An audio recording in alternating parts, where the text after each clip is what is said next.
Hello and welcome back to the channel and welcome back to our bins trip to Bridgeton, Missouri from this past May. My husband and I took our oldest to a competition in St. Louis and we stayed the night and we spent the morning at the bins. So it was his first time there. I've had people ask and say they would not bring small children to the bins. I also would not bring small children to the bins. One, it just is an extra headache as a parent to keep track of them. Two, the person I'm bringing to the bins is 6 feet tall and almost 200 pounds. He can fend for himself. I'm not worried about that. I'm getting bumped around and pushed around more than he is at the bins, which is hilarious. But you do see him come in and check in with us. This bins is open from 10 to 1 and then 3 to 6. So 3 hours each time. And we did the morning time. We were there when it opened. We were waiting in line to get in. We were probably the 10th person in line. With this, we're not scrambling. It'd be awesome to find finds. I'm not going to fight somebody for finds, and this is a part-time gig. My husband is in the clothing right now, and I will say this is not a good bins for clothing. If you are a clothing seller, this is not. This bin is predominantly hard goods, as in 3/4 of the store are hard good bins, very minimal clothing bins, and those are the bins that people sprinted to when it opened. So the time we got to them anyway, they were pretty empty, as in nobody was really looking at them, and they had been tossed around and just mangled by the time we got there, because again, this is what people were sprinting to. This bins also has like a furniture large item room where things are priced individually. I went in there, not this time, but the time before. It was not anything I needed. I had no room to bring it anyway, but the prices were really good there. So I guess if you're looking for larger items, my biggest beef about this bins is that their electronics and appliances are priced per pound still the same as all items, and they had a lot of really heavy items. If they had been priced separately, like they do their books, VHS, and like dinnerware, porcelain stuff, if they had a separate price on them, I do think they would move a lot faster. People were taking bits and pieces of electronic items, so like someone took the fry basket out of an air fryer, someone else took the accessories to a fondue pot, stuff like that. Because of how much it is per pound, it's kind of a little bonkers. Also, unlike other bins, this bins does not offer you a larger discount with the more you buy. Other bins, Indianapolis, even inside St. Louis bins, will offer the more poundage you get, the lower the price it is. And it's usually over 25 pounds. So if you get something over 25 pounds, it is a lower price. They do not offer that here. What else? I did like the break between it though. We didn't stay for the afternoon session, but the time before we did, and I liked having that built-in break to be like, hey, you go get lunch. Because at like the Indianapolis bins, they constantly every hour bring out new bins, which leads me to have FOMO, which leads me not to eat and then to not feel well because I haven't ate anything, because I'm always like, okay, we'll go eat. Oh, wait, they're going to bring out another bins. Okay, we'll go eat. Oh, wait, they're going to bring out another bins. That is anxiety provoking in that I might miss that one thing.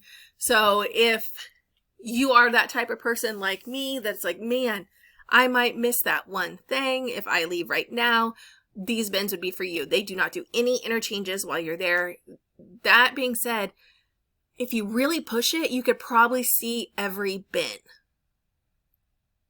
We prioritized the hard goods over clothing. This is like the end of my husband's videos, so he's at the end of our time there. He's going through clothing because he's already probably gone through hard goods. We also will tackle it like, you'll take these, I'll take those, and if we have time, we'll cross over, because he might miss something that I would catch, I might miss something that he would catch, or somebody has thrown something back. I will say there was people waiting on us to throw things back, and I told one lady there was a really nice towel, and I threw it back, and she went to grab it, and I'm like, there is a huge grease stain on this towel. I don't know if you see it in the video or not, me telling her that, but just be nice. And she didn't take it because it was one of those really like Turkish beach towels, like really nice, really heavy towel, huge stain right in the middle of it. And you couldn't tell until you opened it up all the way, which is another thing. Open it up, investigate. We do this. We are seasoned bins professionals. We open things up, we investigate, and we still miss damages. We'll still come home and go, gosh darn it, we missed that. That was a big glaring damage right there. So don't get hard on yourself if you miss a damage, but also try to check it as much as possible. We try to find the best lighting. Sometimes it's by the windows, and sometimes it's in the back of the store. For us, we went in a corner by windows and were able to spot more stuff, look for snags, rips, tears. One of the things that always gets me, and it's so hard for me to spot, is things that have been, I don't know what it's called. Tailored, sorry. Took me too long to figure that out. It's an early morning. Things that have been tailored. I am horrible at figuring out if pants have been like shortened or sleeves have been shortened.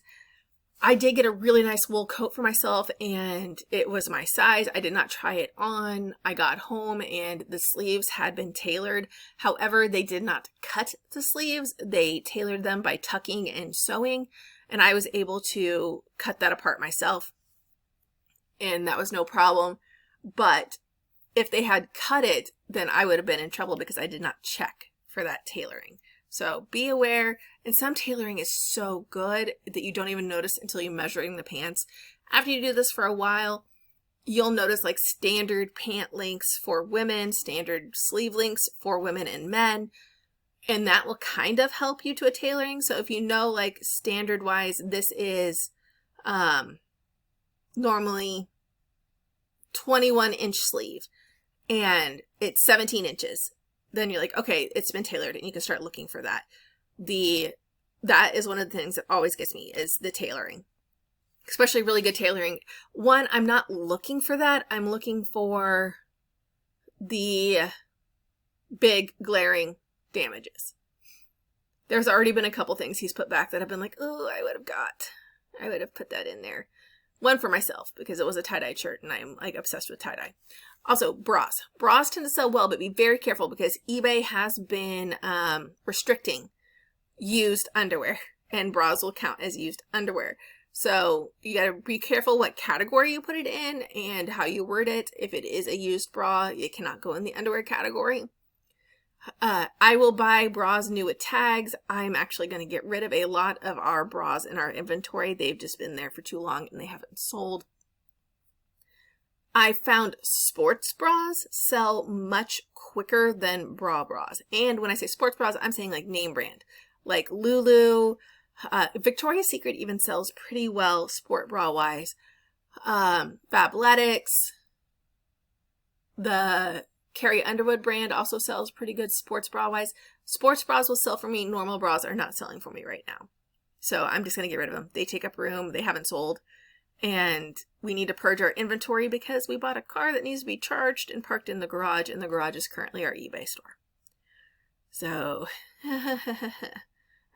we are having a rummage sale this weekend to hopefully get some stuff out of our house. Yes, it is almost November. Yes, the weather is still fine. Yes, there are still rummage sales in our area.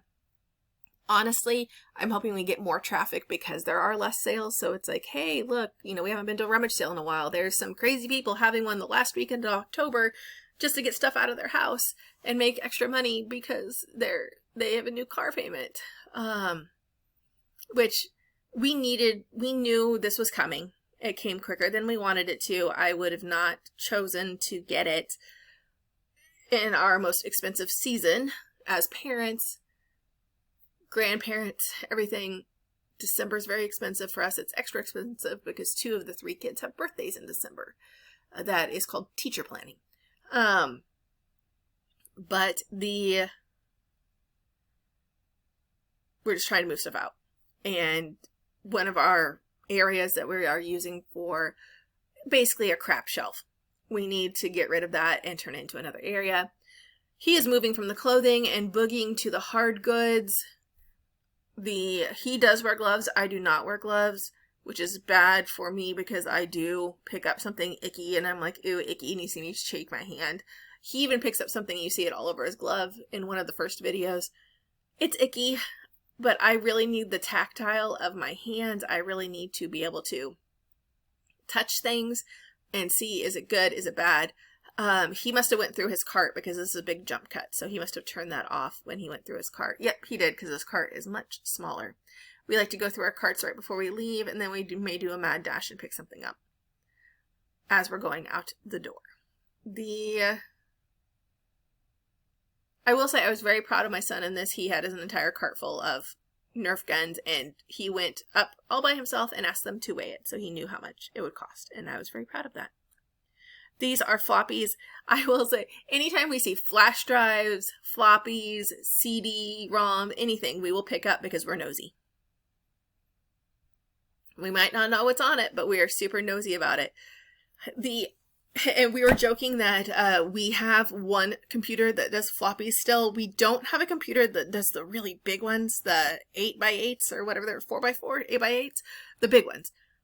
The actual floppy ones that you could like wiggle and stuff. We do have a couple that still read the harder discs. So there's that. I actually had to buy a CD-ROM drive for my laptop, an external one to hook up, because we found out a lot of stuff we still use, especially in the educational system, comes in CDs.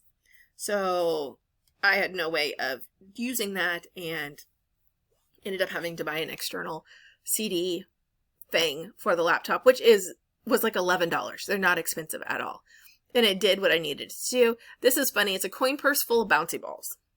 I'm sure some kid would have been super happy, and I'm sure some kid is very sad that their mother donated this coin purse full of bouncy balls.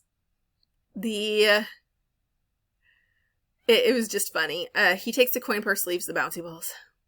But he doesn't just throw them in the bin. He puts them in a nice carrier. I am really hesitant to buy pillows from the bins. I guess if I could throw it in the wash and sanitize it, I'd be less hesitant. Just the whole bed bugs thing, cockroach eggs, all of that kind of squeaks me out, so I don't do that. Oh, he's gonna throw it at somebody. So that'll be not cool. He does play with a lot of stuff in the bins. I do not. I scramble. You see me fall in the bins a lot. Too bad Stitch is missing an arm. Our girls absolutely love Stitch. He's like their favorite character. I think that's a dehumidifier. Again, like things like this, when I was saying if they were priced differently, they would sell. But because we're paying per pound and the sucker's like 15 pounds, I don't want to pay $30 for a dehumidifier. So if they priced large electronics like that differently, then that'd be one thing. I wish this still had the silverware in it because silverware sells very well. Thank you for watching the video. Please like and subscribe and have a productive day.